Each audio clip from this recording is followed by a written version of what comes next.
Lapar adalah bahasa universal. Ia tak mengenal kasta, agama, atau ideologi. Lapar tak berteriak, tapi ia menggema di kepala, memadamkan konsentrasi dan perlahan mematikan semangat belajar. Seperti bayangan yang setia mengikuti cahaya, rasa lapar mengintai anak-anak sekolah di pelosok negeri sejak lama. Pada era Orde Baru, di bawah kekuasaan Soeharto, rasa lapar itu bukan hanya persoalan perut kosong. Ia menjadi isu politik, sosial, bahkan ekonomi. Maka, Soeharto tidak hanya membangun jalan tol dan gedung-gedung tinggi, tapi juga mencoba mengisi piring makan anak-anak bangsa. Disitulah bermula sebuah siasat yang nyaris terlupakan, program makanan gratis. Dengan biskuit bergizi, kacang hijau rebus, dan susu bubuk dari bantuan luar negeri, pemerintah menyusun narasi pembangunan yang menyentuh sendi-sendi terdalam kehidupan rakyat. Tapi, seperti resep masakan yang kadang terlalu banyak bumbu politis, program ini pun tak luput dari kritik dan kepentingan.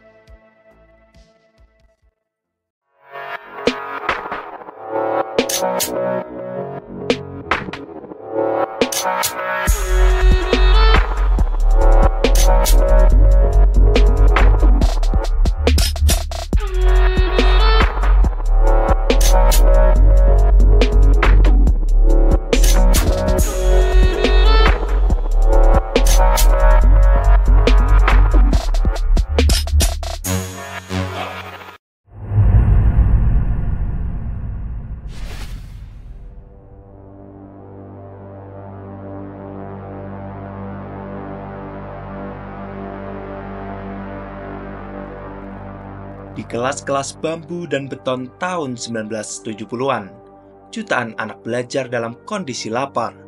Buku bisa dibagi, tapi rasa lapar tak bisa ditunda. Pemerintah Orde Baru di bawah kendali Soeharto tengah giat membangun citra stabilitas dan pertumbuhan ekonomi. Namun, pembangunan yang melesat bak roket itu justru melahirkan kesenjangan. Data Kementerian Kesehatan tahun 1974 menunjukkan bahwa 40% anak sekolah dasar mengalami malnutrisi ringan hingga berat. Di desa-desa terpencil dan pinggiran kota, pemandangan anak-anak yang pingsan saat upacara bendera atau tak mampu mengikuti pelajaran karena perut kosong menjadi hal biasa. Guru-guru mengeluhkan murid-murid yang sulit fokus, mudah lemah, dan lebih sering absen karena sakit. Anak-anak yang semestinya mengisi hari dengan tawa dan pelajaran, justru berkawan dengan rasa lapar. Ironisnya, semua itu terjadi di tengah semangat besar pembangunan nasional. Di satu sisi, Orde Baru memamerkan bendungan, jalan tol, dan gedung pencakar langit. Di sisi lain, anak-anak yang menjadi pewaris negeri kekurangan asupan dasar untuk berpikir dan tumbuh. Di tengah kontradiksi itulah, muncul gagasan bahwa jika negara benar-benar ingin membangun masa depan, maka pembangunan tak boleh hanya diukur dari infrastruktur keras. Ia harus dimulai dari piring makan anak-anak. Gagasan ini lambat laun menjalar ke pusat kekuasaan, dan di satu ruang sunyi Istana Negara, Soeharto mulai merancang strategi baru. Sebuah strategi yang bukan berbicara tentang tank dan senjata, tetapi tentang biskuit, kacang hijau, dan susu bubuk.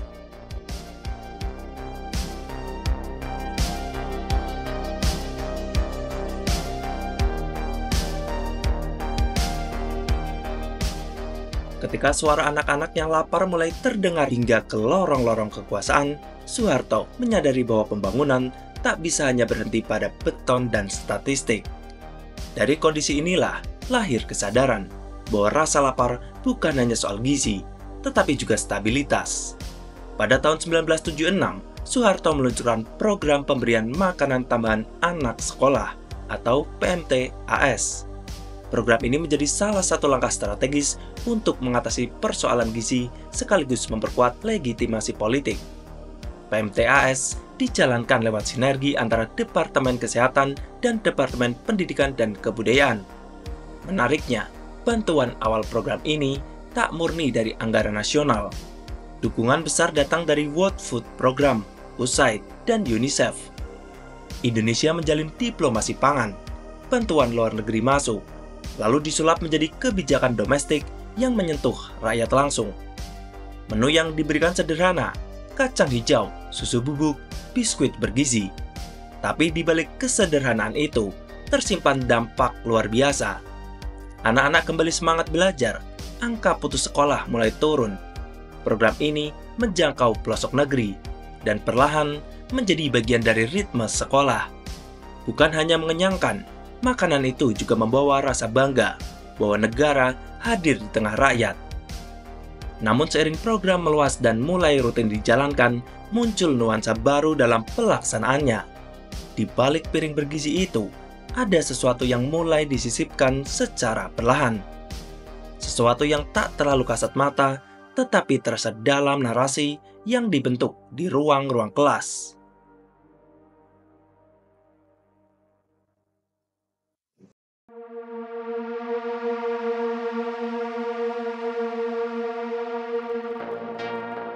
Program ini disambut hangat, tetapi tak sepenuhnya steril dari agenda politik.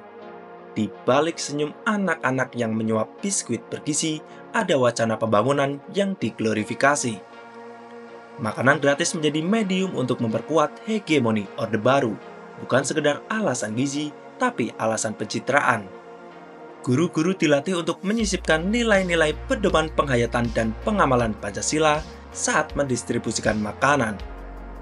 Bahkan, pada beberapa momen, makanan dibungkus dengan logo Golkar atau wajah Soeharto. Bapak pembangunan bukan hanya memberi jalan dan sekolah, tapi juga mengisi perut rakyat.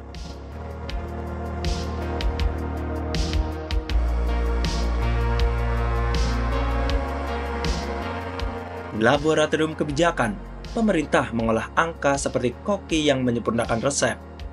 Hasil studi Badan Penelitian dan Pengembangan Kesehatan tahun 1982 mencatat peningkatan signifikan berat badan dan konsentrasi belajar pada siswa penerima PMTAS.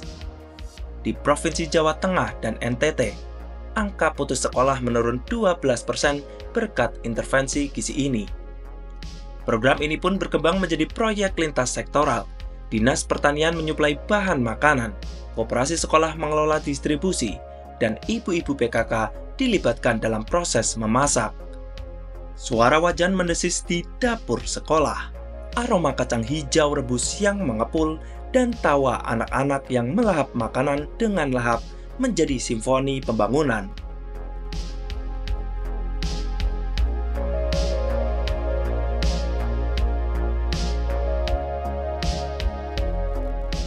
Tahun 1984-1982 bisa disebut sebagai masa keemasan PMTAS di bawah koordinasi Menteri Kesehatan Suwarjono Suryaningrat dan Menteri Pendidikan Wardiman Joyonegoro.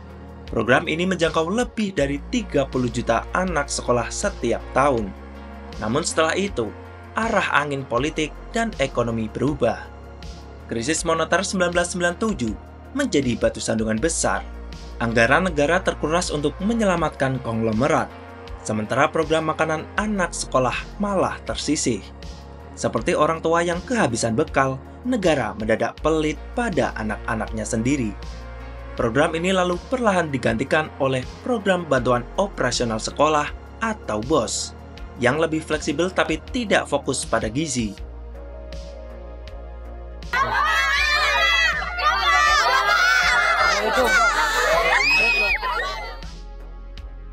Setelah kembali digaungkan dalam kampanye pemilu 2024, gagasan makan siang gratis menjadi salah satu program unggulan pemerintahan Prabowo Subianto.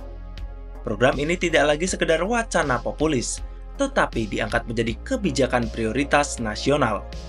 Dalam pidato pelantikannya, Prabowo menegaskan bahwa tidak boleh ada anak Indonesia yang belajar dalam keadaan lapar. Pernyataan itu menjadi penanda awal bahwa urusan perut akan menjadi bagian dari strategi besar pembangunan manusia di era kepemimpinannya. Namun tak sedikit kritik muncul. Besarnya anggaran yang mencapai ratusan triliun per tahun menimbulkan kekhawatiran soal efisiensi dan korupsi. Para ekonom mengingatkan bahwa makanan gratis bisa berubah menjadi proyek politis jika tidak diawasi secara ketat. Di sisi lain, para pendidik dan penggiat gizi menyambut baik langkah ini, selama kualitas dan keberlanjutannya dijaga.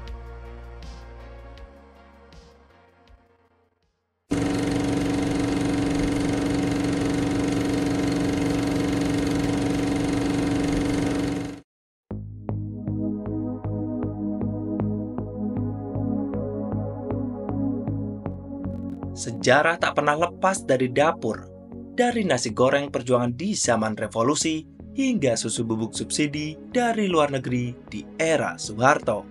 Makanan telah menjadi bagian dari narasi besar bangsa. Program makanan gratis bukan soal romantisme masa lalu, tetapi soal keberanian untuk merumuskan ulang prioritas kita. Sepiring kecil makanan bergizi di sekolah bisa menjadi awal dari rantai perubahan. Ia mampu mengangkat semangat, menumbuhkan prestasi, dan membentuk karakter anak-anak yang nantinya akan duduk di kursi pengambil keputusan. Namun, itu semua hanya bisa terwujud jika pemerintah mau menyajikannya bukan sebagai sajian politik 5 tahunan, melainkan sebagai menu wajib pembangunan jangka panjang. Kalau kamu punya pendapat, silahkan tulis di kolom komentar. Menyelami sejarah, membangun masa depan yang cerah.